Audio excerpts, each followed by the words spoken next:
Greetings, YouTube audience. I put together this kind of Spartan PowerPoint based video with a certain kind of small audience in mind. It's people who own a Beretta PX4 pistol and have the pistol causing them this thing called trigger sting. So what trigger sting is here is when a gun causes the shooter's trigger finger to hurt from impact. It's called various things, trigger bite, trigger slap. And around 15 years ago, the Beretta PX4 developed a reputation for causing trigger sting. Here's the history of my PX4 problem. I purchased a Type F PX4 in Forty Smith & Wesson about 15 years ago. This was based on a range day demonstration. And after owning it for some time, I noticed that it was hurting my trigger finger. And it didn't just hurt a little bit, it got continually worse, and it got so bad that even a glove didn't help. I resorted to online forums at the time and found that it was a somewhat common problem. Frustrated owners would send their pistol back to Beretta. Beretta would test it out and then return it because they couldn't duplicate the problem. At some point, Beretta issued a sort of, nebulous statement indicating that it was a combination of physical effects without going into detail. Well, as intense as the impact was, I knew that there was going to be something visible in the action if you looked in the right place. And I found the problem was contact between the safety lever ear. This is the safety lever taken out. I'm going to call it the ear for lack of a better term. And this thing I'll call the trigger bar follower. Here's the trigger bar, and here's the trigger bar follower sticking up above the grip section there. Well, knowing sort of where to look, I took this right hand safety lever off, and I disassembled it and reassembled it, and the problem appeared to go away. At that time, 15 years ago or so, I documented my experience and placed it on a Beretta forum. But then recently, the problem came back. And I'll speak a little bit here in Beretta's defense. The problem is likely to be something that's a little bit squirrely. It's going to depend on, I believe, on ammunition, the shooter's grip, and then maybe even temperature. I can imagine if somebody had the problem on a hot day here in Arizona and then sent it off to Beretta, the technician might test it in an air-conditioned range, and that might thicken up some lubricant enough to change the effect.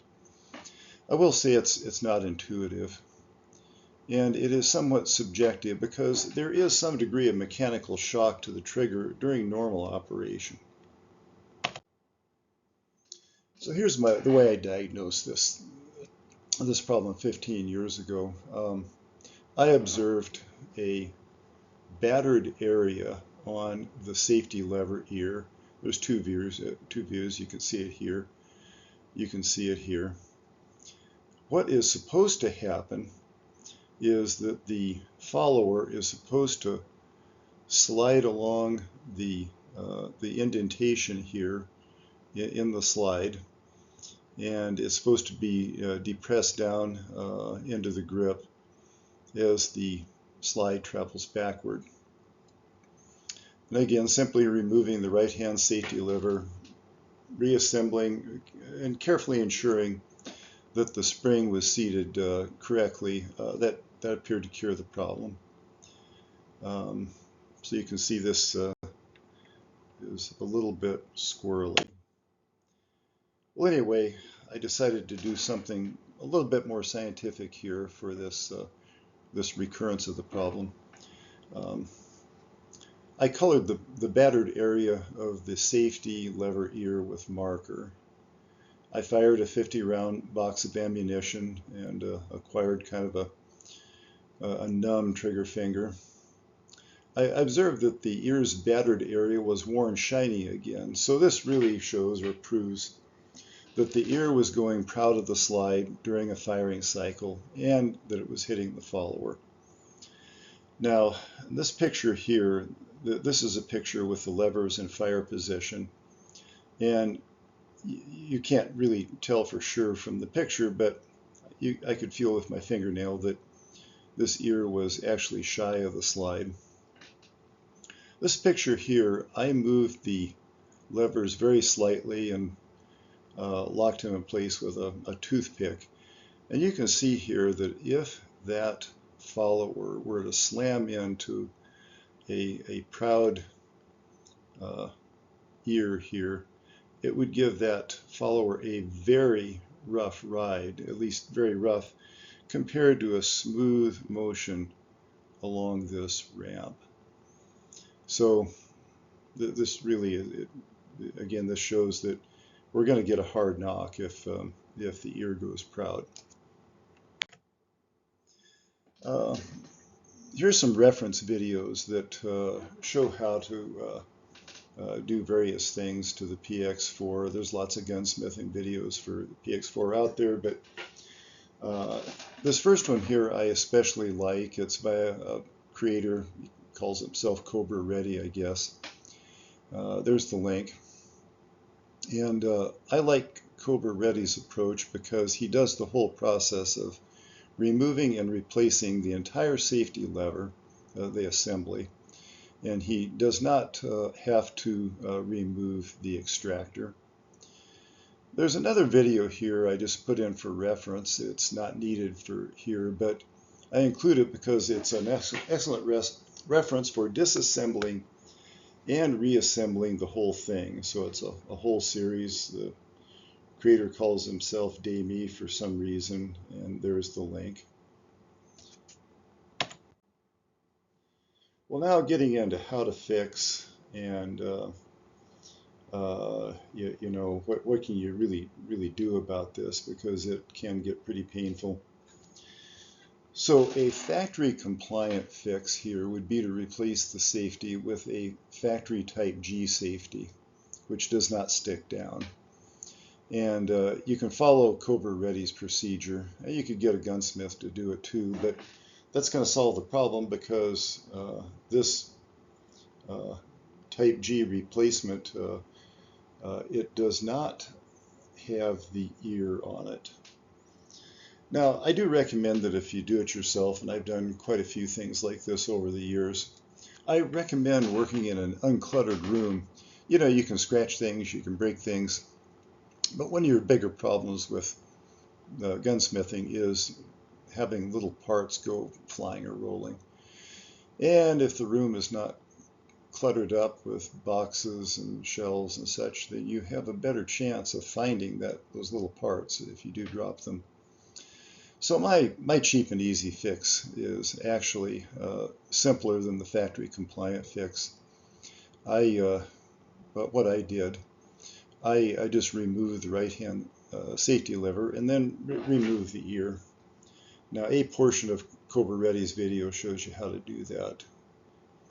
Now the ear then is easily removed using a Dremel cutoff wheel. And to be clear on what you get when you do my procedure here, it leaves it in a sort of type F configuration. So when the safety is depressed, the safety bar is rotated to isolate the firing pin from the hammer. The hammer is dropped.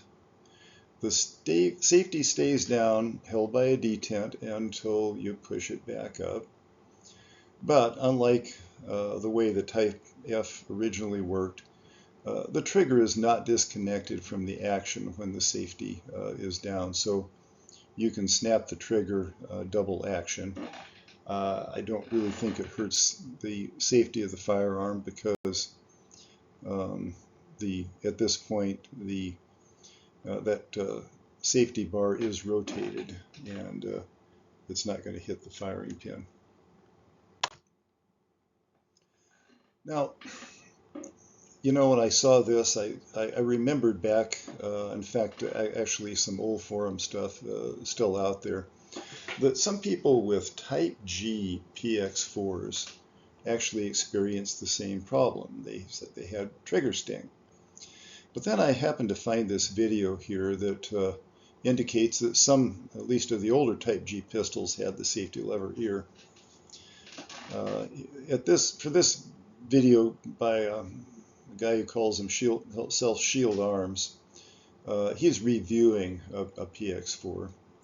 And if you go just after the 5-minute mark, the reviewer shows that the trigger is indeed disconnected from the action while the lever is depressed. This means that pistol had the ear. Now, this kind of brings up a question: can we get a full function Type F fix? I do not see an easy way. Now, there's some possible modifications here that could be done.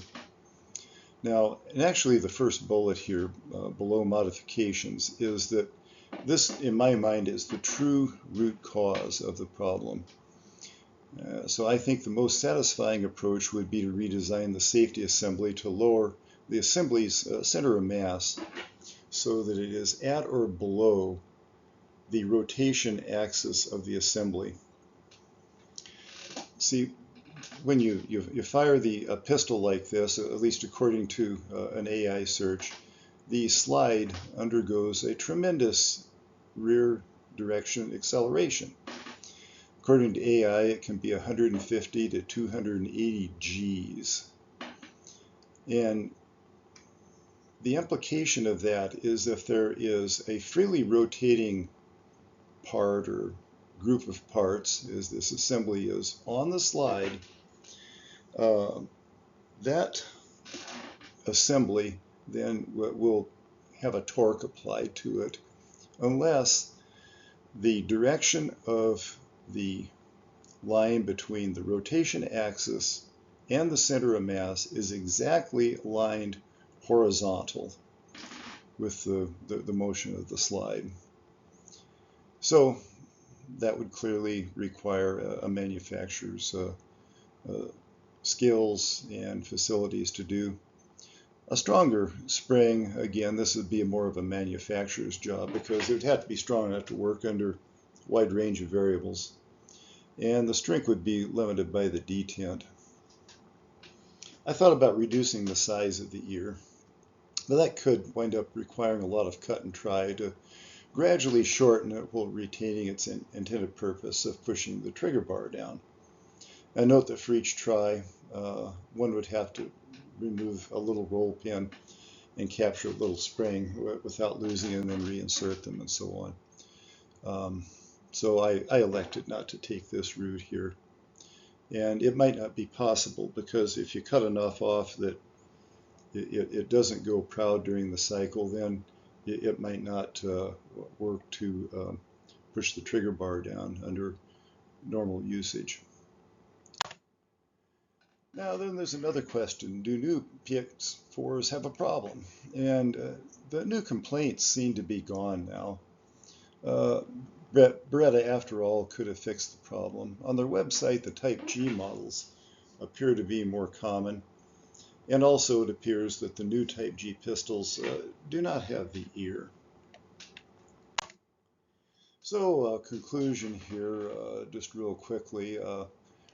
First of all, I have not seen the root cause of this problem discussed online before. By that I mean that some searching, even using the AI features, didn't find it. But anyway, I hope someone finds this helpful, and if you're still listening, thank you for listening.